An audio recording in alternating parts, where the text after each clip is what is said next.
हीच तर गोयची खरी ब्युटी जावन आसात। एक नामवंत दिग्दर्शक निर्माता सुभाषजी घाईन म्हणिल्लें आसा की गोंयान कान्स सारकेलो चित्रपट महोत्सव जावचो, तसो तरेचो महोत्सव जावचो म्हणजे गोंयकारां खातीर ही अभिमानाची गोश्ट जावन आसा।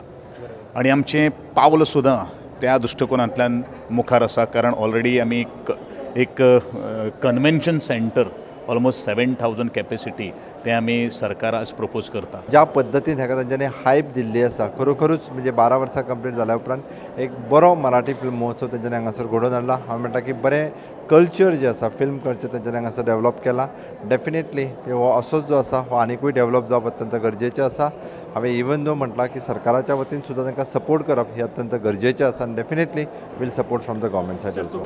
आणि आता या फेस्टिवलच्या निमित्तानं आलो आणि मला बरं वाटतं की एक मराठी चित्रपटाला एवढा चांगला तुम्ही एक्सपोजर देत आहे, एक चांगला प्लॅटफॉर्म देत आहे आणि गोव्याच्या सगळ्या आपल्या सुंदर भूमीमध्ये लोक मुद्दाम चित्रपट पाहायला येत आहेत, सगळे कलाकार येत आहेत। It's a great thing. आणि कुठल्याही कलाकारासाठी मला असं वाटतं गोवा कला अकादमीमध्ये येऊन नाटकाचा प्रयोग और त्याची कला सादर करणं हे खूप प्रेस्टिजियस आहे। थँक्यू आम्ही म्हटलं पाहिजे आणि प्रत्येक कलाकाराला ही अपॉर्च्युनिटी दिली आणि या फिल्म फेस्टिवलच्या माध्यमाने मराठी सिनेमा गोव्यापर्यंत आणलेला आहे।